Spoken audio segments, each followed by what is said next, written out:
how am I innately wired to show up, and how does that match up with what I'm asked to do? This podcast is brought to you by Hey Taco, the only peer-to-peer recognition platform that uses tacos to help teams around the world share gratitude. I'm Doug. I'm Una. This is our podcast, Amazing Teams.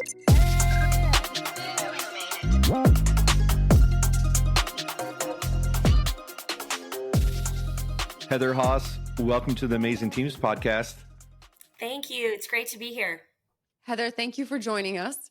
And for those listening, can you give us a quick overview of who you are and what you do? Yeah, Heather Haas. I'm the owner and CEO of ADVISA. We are a leader and culture transformation company. So we're very passionate about helping people do their best work. And personally, I'm married. I'm a mom of 3 incredible kids, and I'm an educator at heart, and thrilled to be with both of you this morning. Before we started recording, we were talking about your educational background. Can you tell us more about how did you go from being in education to now, however many years later, running a 30-plus person company as a CEO and owner? It's kind of a story of serendipity, I think, more than it is intention. No, my passion is teaching and learning. So spent about 7 years in the classroom teaching 6th graders. So those are 11 and 12-year-olds, which is a great age. And got my master's in educational leadership and kind of had a career path in mind of becoming having my own building. Did get an assistant principal role there for a bit and was in central office administration for a while. Loved pieces of that, but also realized that change comes very slowly in public education, and I'm a change agent. So when opportunity came knocking via a contact that I had through some educational technology work that I was doing, an opportunity was presented to jump out of education, join a little nonprofit that was focused on educational technology for teachers. I jumped at it. And it turns out that little nonprofit that I joined, and by the way, I always thought I would go back to education. I took a year's leave of absence, actually, fully intending to return and proceed on that administrator path. Turns out that little nonprofit that I joined was a client of ADVISA. So I was exposed to the assessments and the consulting and the training that it was possible to give adults about how to show up as a better human being and be more effective on a team. And I was hooked, and I kind of raised my hand and said, hey, if you're ever looking to add people to the team, I feel led to throw my hat out there and say, I'd love to join your team. And the initial response was kind of lukewarm, we usually hire business people to do this work. And I was like, cool, I totally get it. But then I got a call about a week later, and I joined ADVISA about 20 years ago as a trainer. So that was my port of entry into the for-profit space. Interesting. Heather, you said that you are a change agent. I'm so curious what you mean by that. Yeah, I think I've always been someone who looks at the world thinking about how could I make it better, both people and things. So, the people part of that is kind of a double-edged sword. When you're a teacher, you're focused on helping children become the best versions of themselves, learning, but also developing emotionally, socially, and otherwise. So that's kind of in my DNA. And then in terms of changing things, I'm wired up in a way to think about how could this run better? How could we be more efficient? How could we be more effective? So I think when you put those two things together, it's really a beautiful fit for what I'm doing today at ADVISA. So you help clients with all sorts of things, including leadership training, cultural transformation. Do you just have the greatest culture ever, since that's what you do for a living for other companies? I wish I could say, yes, absolutely. I can say that I am very proud of the culture that we have, but we're not perfect. We're people. But I can tell you that building the culture at ADVISA was a very important part of my journey and growing up in the organization and coming into a leadership role, because I knew that if I was going to put in what it would take to lead and grow the company, I really wanted to do it with people that I enjoyed in an environment that was flexible, where we were intellectually challenged, but also deeply cared about, and in an environment where, people felt like they could belong. So, yes, I've tried really hard, the entire leadership team and really the entire team here. We take the culture thing very seriously because it is a competitive advantage when you're trying to recruit talent. People want to join organizations where they can thrive. So, what do you think after 20 years of ADVISA and obviously time in the classroom? What do you think are the key ingredients to building an amazing team? Mm. I think there's really three things that come to mind that are very important. I think the first is everyone's self awareness, but most importantly, the leader. So when people are self aware about their strengths, about their opportunities for development, and they're very comfortable and settled in with that, as opposed to trying to be something they're not or trying to show up counter to who they really are, teamwork kind of falls apart from there. So the self-awareness, I think, is key, and awareness of our colleagues as well. I think the second thing that's very important is clarity about the work. People have to understand, here's what we are collectively responsible for achieving as a team, and then here's what my piece of that is. And I understand even where my work begins and ends relative to my teammates. Because perhaps counterintuitively, the more clear you become about people's roles and their work, the better they can collaborate. So that the clarity is key. Then I think the third piece of an amazing team is trust. And there's really three elements of trust that come in there. One is character trust, right? I have to know that you're a good human. You're not going to lie to me. There's also competence trust. I have to trust that you know your piece of this, that you're capable of doing what the team is relying on you to do. So your technical skills, whatever those may be.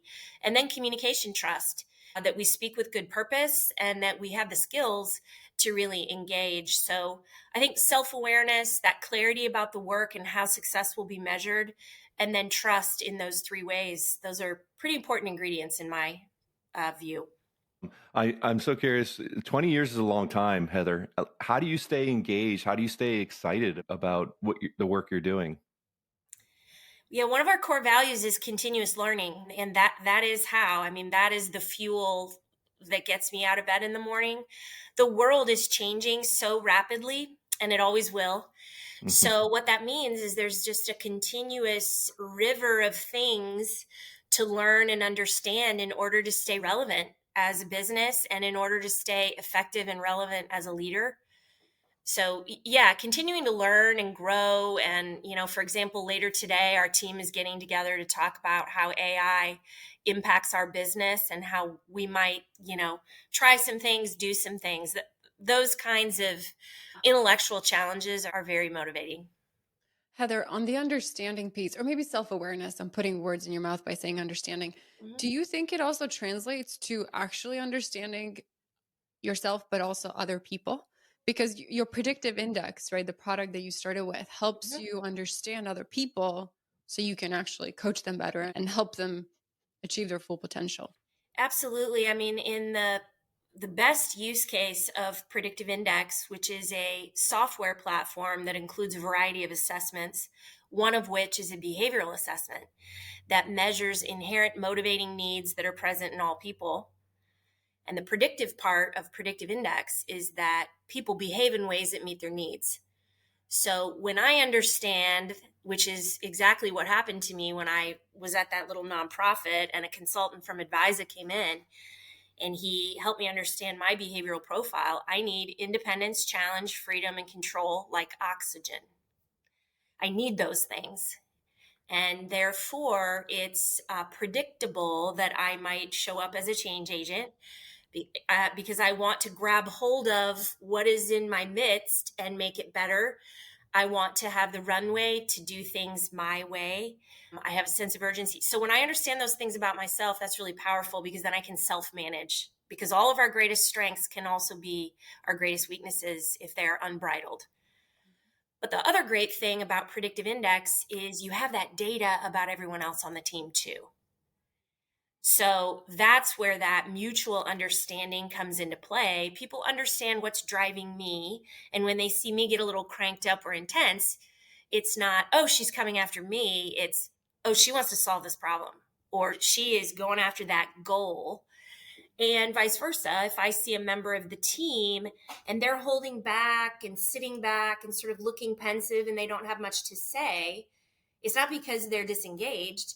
It's because that's someone who needs time to think and process and mull it over before their best ideas can be unleashed into the world. So that's that understanding that is really transformative for a team. So it sounds like the platform is really good at helping with understanding and clarity. Is that right? Absolutely. The behavioral assessment helps people understand themselves and each other, which of course improves coaching, it improves communication. But the other piece of clarity is there is a job assessment. And so you have the ability to benchmark the cognitive and behavioral requirements for a role objectively. Then you can start to understand job fit in a whole new way. So knowledge, skills, experience, all that stuff is very important. Absolutely. And how I naturally am wired to behave, do I get to do those things in the role?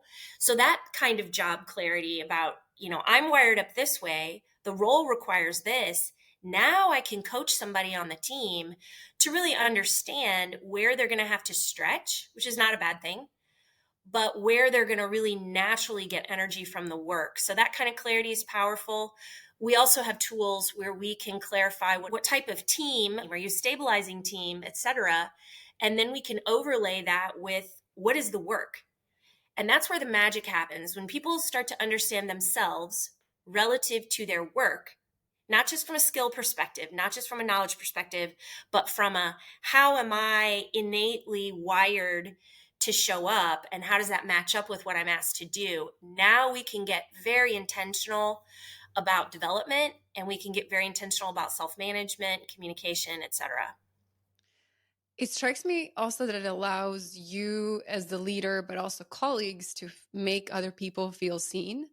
For example, I have a bias to action. And Doug, when he brings up ideas, I feel so seen when he says, Una, I need to talk to you about something, but no action needed. We're just brainstorming. It's like a weight off my chest. I'm like, oh, okay. I don't have to think about what to do next. We're just brainstorming. We don't have to do anything after this call. And that's because he understands me that way. And he makes me feel really seen of like, oh, this person knows what's important to me, kind of what my need is to get stuff done, right? Move things forward. And Thank you for the clarity. Knows how to address it. It's such a small thing. It's so powerful. Thing. But as you said, it makes a huge difference. Talk about belonging and people feeling connected, on a team. That's everything. When somebody can speak to you in your language, so to speak, it's really powerful. Heather, one article that I shared with Doug and that I realized you wrote after you and I had talked, which is the one where you were sitting in your office, looking at the view outside of your office and noticing a work that a gentleman was doing every single week at the exact same time to the exact same precisions. Mm-hmm. And you were noticing about the unseen work that people do that goes unrecognized. Yep. How does making someone feel seen and recognizing them play together? Do they play together? I think they do. I think first I had to see him, literally. I mean, I'm looking out this very window where I was from what I wrote that article. I had to pick my head up, right, from my own work and what I'm doing, and I had to look out, and I heard a sound, and every day at the same time. And for those listening, it's someone who delivers wood for the restaurant that's on the first floor of our building. They have a wood oven, and this great guy shows up every Monday at the same time and delivers the wood. So the first thing is, yes, you can't be so self-absorbed that you don't notice and observe the other people in your midst that come in and out of your life or your purview. It's so easy today to just tune out and ignore them and go completely inward and be self-absorbed. So yes, I think seeing is the first piece. But then the recognition was taking a moment to just sort of admire that he's punctual and that he's providing a really important value. I mean, that really great restaurant that I enjoy frequently, they couldn't have that cool wood oven if he didn't deliver the wood, and it sounds so simple. But the reason I wrote the piece is because there's a lot of invisible, important work that happens in all of our organizations, happens in our communities. And imagine how amazing it would be if that invisible work had more of a light shined upon it. And those people who were doing it had moments in the sun. And they get to go, you know what, that lady that sits up there, someday I'm going to run down and meet this guy, by the way, and introduce myself and say, would you like to read the piece I wrote about you? But in all seriousness, if people had that moment where they felt seen and they could stand and be proud of what it is that they do to make the world of work go round and happen, I think it's really important. So I guess the next step would be you walking down and thanking him for bringing the wood every Monday, right? Exactly. Recognizing. Yeah. Right. I'm going to switch gears here and we're going to play a little game. And okay. Today's game is called Spotlight or Stoplight. And so I'm going to read off 4 different phrases, and then you just say spotlight or stoplight. Okay. Here we go. The first one, sending a company-wide email recognizing someone's great work. Spotlight. Spotlight. Celebrating only high performers without acknowledging team effort. That's a stoplight. Stoplight. Giving public praise during meetings. Spotlight. Spotlight. Offering flexible work schedules as a reward for hard work. Ooh, I think that's a stoplight, perhaps. I might have to explain my rationale on that one. I'm all about flexible schedules, but I don't know that I would offer it just to high performers as a reward. That's it. Una, thank you for providing today's game. I thought it was great when I saw it. It's always fun to play something. But Heather, tell us more about the last one, about the flexible work as a reward versus a benefit, I guess. How do you think about it? Yeah, I think it's a very slippery slope when things like flexibility, which today, I mean, this might have been different, 5-10 years ago, but today flexibility is almost something that in order to fit work into our lives, not fit our lives around work, top talent today is almost expecting flexibility. So to only offer it to people who hit certain milestones or do certain things, you start to get, to make a educational reference, the star belly sneeches and the not star belly sneeches. You start to get the haves and the have-nots. And that is a very hard thing to unwind versus saying we have a culture of flexibility, and that is enabled by everyone having clarity about what it takes to be successful in their job, and everybody showing up and giving their best effort to do that. It's something that's available to everyone if we can do the things to be successful versus give it to some, others don't get it. I kind of like the idea of things like that being a cultural benefit versus just something for certain people. Do you have any other ideas or suggestions of how to celebrate then high performers or certain people that are less culturally, like flexibility is just how we do things, right? Or whatever. What are some ways to celebrate high performers or certain people?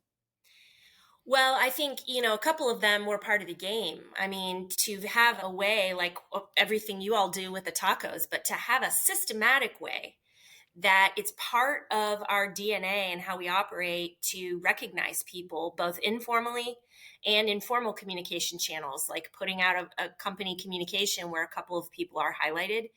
That kind of recognition, it's free, first of all. It means a lot.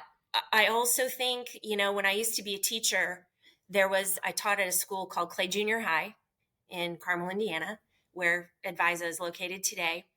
And the assistant principal at the time, his name was Rich Reasoner. He was a great leader. He had these things called Clay compliments printed up. They were little note cards, and they said Clay compliment on them. And he was really good at writing those, and you would be shocked. And I realize today people probably aren't sending little note cards. They're doing things like giving tacos. But then and now it's still the same impact, right? To go to my little teacher mailbox and see that I had a Clay compliment in there. Oh my gosh, I would stick it up on my bulletin board.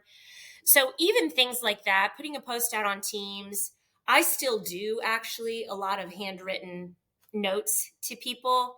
And I could walk around. I mean, my couple people notes that I've written to them years ago are still on their board. So I don't think there's any replacement for very sincere and specific personal feedback and praise. Do you still keep the clay cards? I do have some at home in like a shoebox thing from cleaning out a classroom.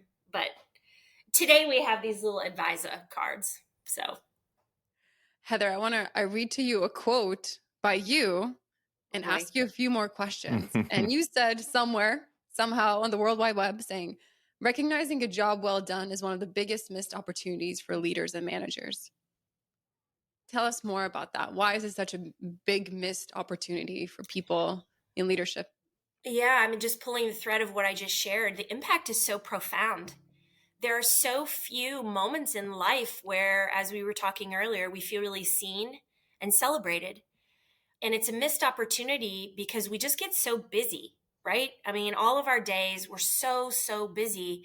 A lot of times I'll be driving home and I'll just reflect on the day and I'll think, wow, so and so did this so well. So and so did this so well.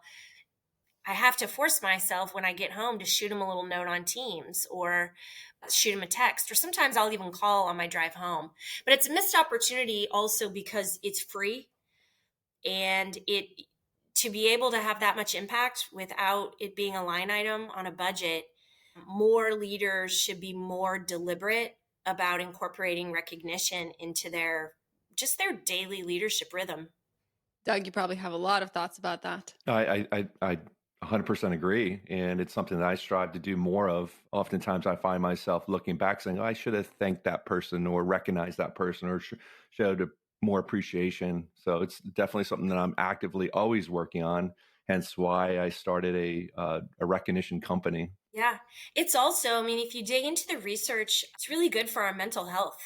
Years ago, when we were coming out of the pandemic and we were having an all team meeting and I was getting ready, we were sort of addressing burnout, right? People were feeling a lot of things and we were digging into the antidotes to burnout. And when you dig into the research, when you pause to be grateful and appreciative, not only of people in your life, but of just things that happen in a day, if you build that practice, that gratitude and recognition practice, you can get those endorphins, the good things going in your brain. It's a very powerful thing to do. Yeah. And it's never too late, right? Like Doug, even as you say, I thought about this, I should have. There's never too late to say, hey, I really appreciated that.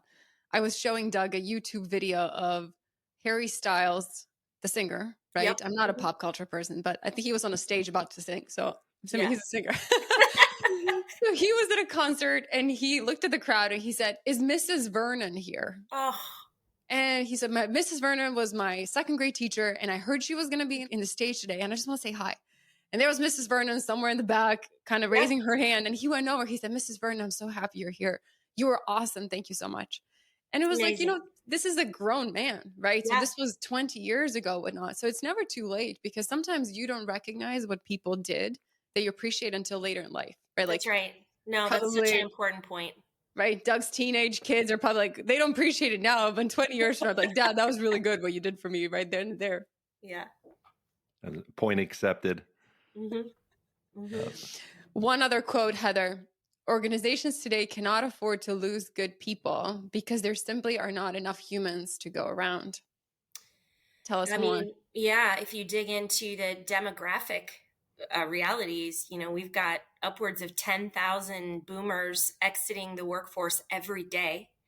And if you look at the number of humans in the generations underneath, there aren't as many. So, we do have a real, not only a talent gap, but especially, of course, in our work, it's a leadership gap too. There's this hollow middle.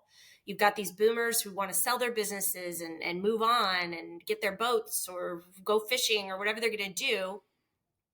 You've got these younger generation people who were so disrupted by COVID and then the hybridization of work, and they've missed out on a lot of that shoulder to shoulder learning and mentorship maybe that the boomer generation had. You've got this hollow middle we need leaders who are ready to step in and lead. We're not going to have enough of them for the reasons I just shared. So how do we make sure the ones that we have are absolutely prepared and at their very best and have all the tools and the technology and the systems to help them be even more effective than perhaps the generation before? You've got me scared. It is. I mean, the demographic thing is kind of scary because but then you couple that with the rise of things like AI, Yeah. and you put those things together and you say, okay, let's not be afraid of AI, because the reality is there aren't enough people. There aren't going to be enough people. So how do we start to harness AI and other technologies to help us do certain things and then free up our humans to do other things? It's not about displacement. It's really about collaboration. It's kind of funny, but how do we collaborate with AI so that we can do more and go further?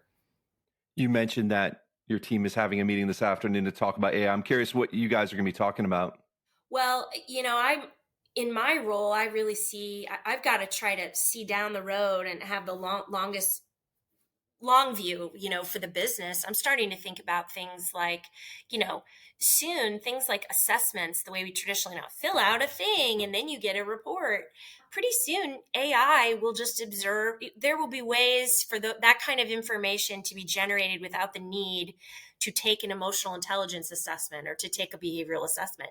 How do we start to see around that corner as a business that has those assessments as an important part of how we work, right? So we're going to try to dig into that.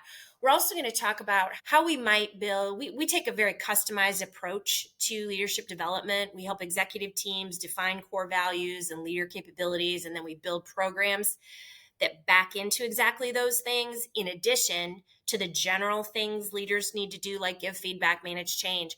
That customization work for every client is very time intensive. What if we could build a model whereby the standard stuff that needs to be in every emerging leader, mid-level, senior leader program is in there, but the customization can happen more quickly using AI, and then the brilliance of my team isn't basically AI can help us get that customization, I don't know, to the 10-yard line. And then my team is jumping in further down that line and polishing it and tweaking it and reviewing it, etc. So that's another thing that we're going to be discussing today. Sounds like fun. And then Yeah. going out to dinner to the Cole with pizza, not Yeah, pizza. right. Afterwards. Exactly. That's great. All right, let's talk about gratitude. With Hey Taco, everyone has 5 tacos to give each day. Mm-hmm. And you can give those tacos all to one person. You can divvy them up and give 5 people a taco. Who are you giving your tacos to today and why? Okay, I thought about this because, former teacher, Una gave me a homework assignment and I was prepared. So first taco goes to Kate Shuck on my team. She's VP of Delivery. And just really want to recognize the incredible way that she balances what I call the invisible work of leadership that nobody sees with the very visible work of leadership. Sometimes there's a lot going on that leaders have to deal with and nobody knows about it, but those are heavy things. She's done that beautifully. Jeff Thomas, who's our marketing director, whom you met, he's just so positive and lovely to work with. He has really just been an incredible asset to our team. Leslie Phillips, she leads operations for us, and she is just always helpful, always on top of every small thing. I don't even know how she keeps track of everything that she does. Laura Holt leads our client success team. She is another one that just exudes positive energy. She's an energy giver. And when you're around people like that, I'm just reminded how important that is in the work environment. And then Matt Roberts, he really keeps our space here just stocked and makes sure the environment is welcoming for our clients. And he is just so helpful and kind, and he makes everything better. So those are my 5. Those are some good tacos. Yeah. Well, Heather, thank you again for coming on the podcast. Really appreciate it. Thank you for having me. This was a really fun conversation. And of course, I love what you all are doing. So taco to you too. Thank Well, you, thank Heather. you. Yeah.